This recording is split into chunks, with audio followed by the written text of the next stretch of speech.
আসসালামু আলাইকুম। আমার চ্যানেলে সবাইকে ওয়েলকাম জানাচ্ছি। আজকের রেসিপি হলো হোয়াইট চিকেন কড়াই। যদি আমার রেসিপিটি ভালো লেগে থাকে লাইক দিতে ভুলবেন না।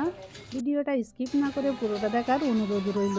তাহলে চলুন দেখে নিই কীভাবে ঝটপট বানিয়ে নিই হোয়াইট চিকেন কড়াই। প্রথমে চুলায় একটি কড়া বসিয়ে দিয়েছি, এখানে পরিমাণ মতো তেল দিয়ে দেব। তেলটা গরম হয়ে গেলে 3টে বড় সাইজের পেঁয়াজ কুচি, 3টে গোটা কাঁচা লঙ্কা দিয়ে হালকা ভেজে নেব। পেঁয়াজটা বেশি ভাজার দরকার নেই, না হলে চিকেন কড়াইয়ের কালারটা চেঞ্জ হয়ে যাবে। পেঁয়াজটা ভাজা হয়ে গেছে, একটা পাত্রে তুলে নিয়েছি, এটাকে ঠান্ডা করে নেব। এদিকে 200 গ্রাম টক দই নিয়েছি, টক দইয়ের সঙ্গে পেঁয়াজটাকে ভালোভাবে ব্লেন্ড করে নেব। এদিকে ব্লেন্ড করা হয়ে গেছে। ওই কড়াতেই পেঁয়াজ ভাজার যে তেলটা ছিল সেই তেলেতেই মাংসগুলো দিয়ে ভালোভাবে মাংসগুলোকে ভেজে নেব।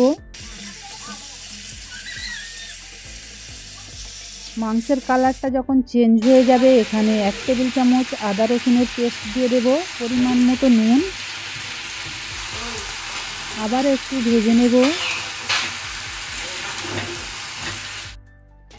ভাজা হয়ে গেলে পেঁয়াজ আর টক দইয়ের যে পেস্টটা বানিয়ে রেখেছিলাম সেটা দিয়ে দিলাম। আর জারটা ধুয়ে 1 কাপের মতো পানি দিয়ে এখানে 1 চামচের মতো গোলমরিচ গুঁড়ো আর 1 চামচ করে ধনের গুঁড়ো জিরের গুঁড়ো দিয়ে দিলাম, কিন্তু ভুলবশত ভিডিওটা স্কিপ হয়ে গেছে, জিরের গুঁড়ো ধনের গুঁড়োটা দেখানো হয়নি, তাই কিছু মনে করবেন না। এবার ঢাকনা বন্ধ করে মাংসটা ভালোভাবে সেদ্ধ করে নেব। এদিকে মাংসটা সেদ্ধ হয়ে গেছে, এখানে 2 থেকে 3 চামচ আমুল ক্রিম দিয়ে দেব। আপনারা ক্রিমটা দিতে না চাইলে দুধের উপরে যেই মালাইটা বা সর থাকে সেটা দিয়ে নিতে পারেন। অল্প একটু চিনি আর নুন কম হয়েছিল, আর একটু নুন দিয়ে ভালো করে নেড়ে চেড়ে আর একবার মিক্স করে লো আঁচে ঢাকনা বন্ধ করে 2 মিনিট রেখে দেব। দেখলেন তো কত সহজ এবং ঝটপট তৈরি হয়ে গেল হোয়াইট চিকেন কড়াই। এইভাবে তৈরি করে নান, রুটি, পরোটার সঙ্গে পরিবেশন করতে পারেন। যদি আমার রেসিপিটা ভালো লেগে থাকে লাইক শেয়ার কমেন্ট করতে ভুলবেন না। আমি একটু পরিবেশন করে দেখাচ্ছি।